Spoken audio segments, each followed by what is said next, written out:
Hello.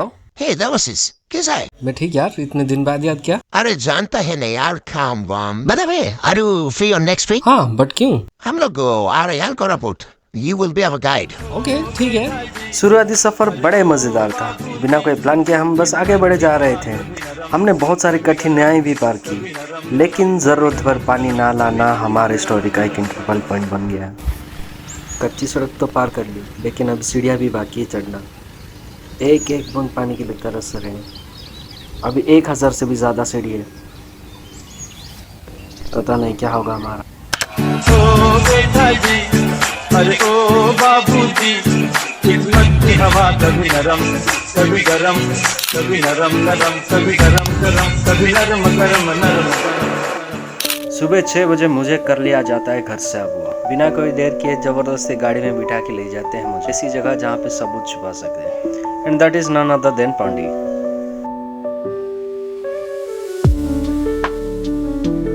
वैसे सच्चाई छुपाने के लिए मुझे रिश्वत दी गई थी, और आप लोगों से क्या ही छुपा। इनका 2 दिन का प्लान था, इसलिए कोई रूम वगैरह भी बुक नहीं करवाया। And as you know, humans का सुबह का नीड्स क्या आता है, और इसके लिए पौंडी से अच्छी जगह आपको कहीं नहीं मिलेगा। सीरियस मत लेना, मजाक कर रहा था। पौंडी घूमने के बाद इन लोग को करना था नाश्ता, लेकिन सुबह सुबह कौन ही खोलता होगा यार दुकान। तभी मुझे याद आता है जयपुर के तरफ एक कैंटीन है जहाँ पे सुबह 7 बजे से ही खाना मिल जाता है।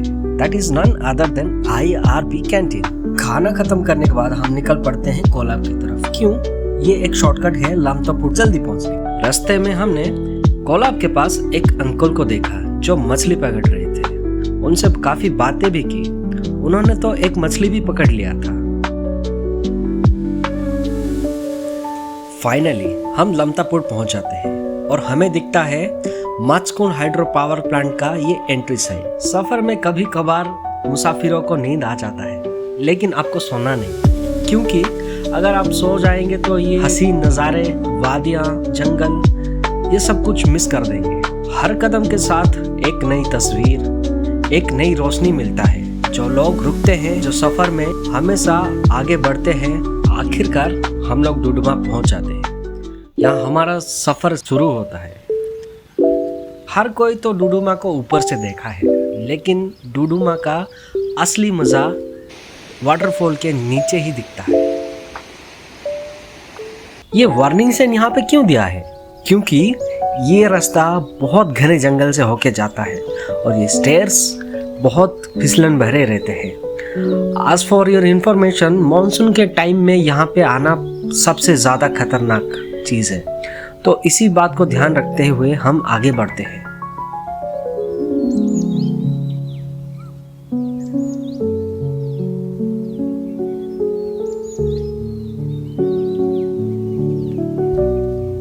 जंगल घना और शीतल था।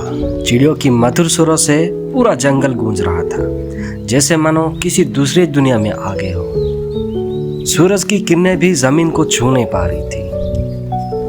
ये एक तरह का शांति जो मन में घर बना रही थी।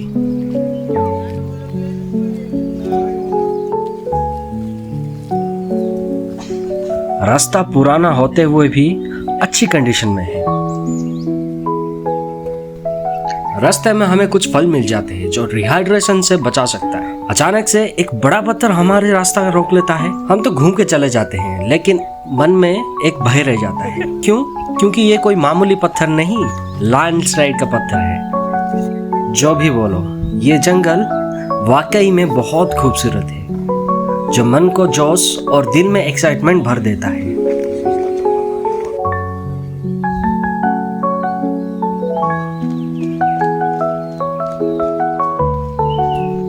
हम तकरीबन 3 किलोमीटर नीचे आ चुके हैं, लेकिन रास्ता खत्म होने का नाम ही नहीं ले रहा है। वाटरफॉल मानो कहीं दूर से गुर्रा के बुला रही है, और यहाँ से ही कच्ची सड़क शुरू होती है। कुछ देर और चलने के बाद आखिरकार पानी तक हम पहुंच जाते हैं, लेकिन वाटरफॉल के नीचे जाने तक का रास्ता अभी ठीक नहीं है।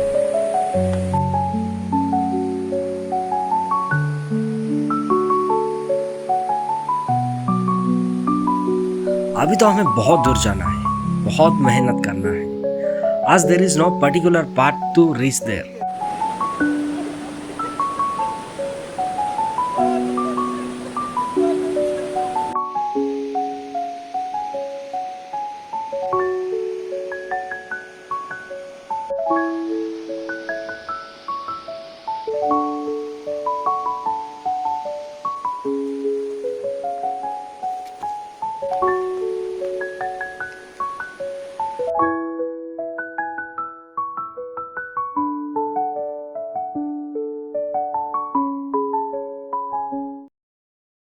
यहाँ से मैं आगे बढ़ जाता हूँ रोड का मुआयना करने के लिए और बाकी लोग को गाइड करता हूँ।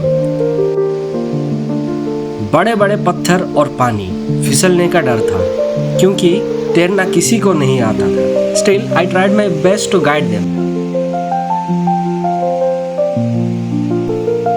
आखिरकार हम लोग मंजिल तक पहुंच जाते हैं and no doubt this is heaven on अर्थ।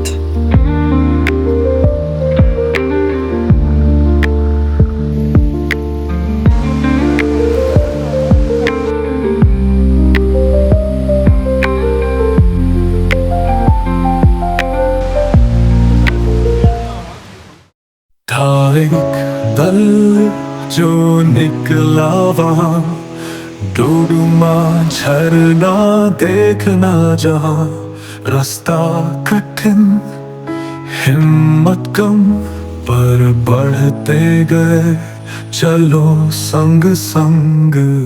उम्मीदें टूटी चार रह गए पर सीढ़ियाँ बस बढ़ती रही। 1 घंटे का रास्ता 2 घंटा लग गया क्योंकि हमारे पास जरूरत भर पानी नहीं था, तो टोटल टाइम 4 घंटे लगे एक जगह घूमने के लिए। वहां से हम सीधा देवमली की तरफ चलते हैं नंदपुर रोड पकड़ के। प्लान तो बाल्डा का था लेकिन बिन बुलाई बारिश पूरा प्लान चौपट कर गया। नो वरीज, टैंक फुल करके हम आगे बढ़ चलते हैं। जाते जाते रात हो जाती है लेकिन देवमली साइन बोर्ड को देखकर इन लोग के चेहरे में एक अलग ही मुस्कुराहट दिखने लगती है। ऑन द वे दिखता है ये वाला रिजॉर्ट। काली रात में जगमगाता हुआ, टिमटिमाता हुआ रात का इंतजाम करने के लिए हम चले इंक्वायरी करने।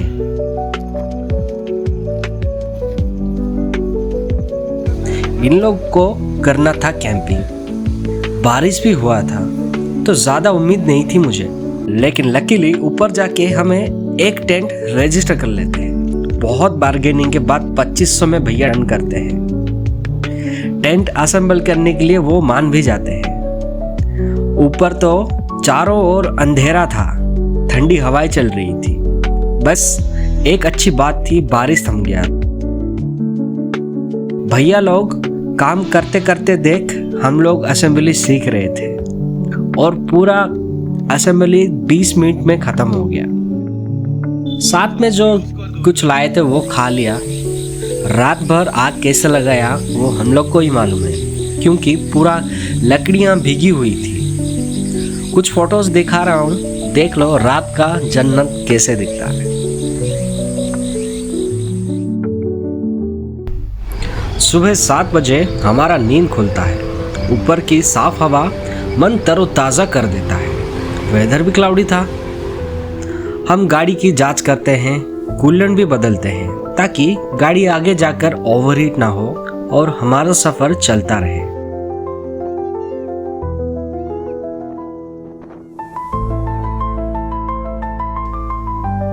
टॉप तक चढ़े नहीं क्योंकि हम भूखे थे और पसीने से नहा रहे थे। देवमाली में जितनी बार भी जाता हूँ मेरा मन नहीं भरता है क्योंकि इस ऊंचाइयों में एक अलग ही सुकून है। आखिरकार हम लोग का देवमाली का सफर यहाँ पे खत्म होता है। देवमाली से विदाई लेके नहाने के लिए हम नेक्स्ट डेस्टिनेशन पे चले जाते हैं जो कि कोटिया रोड से होते हुए गालीगब्र तक जाता है। कपड़ा बदलकर हम लोग सीधा पानी में चले जाते हैं नेचुरल स्लाइड का मजा लेने। हाँ, मजा तो बहुत आता है।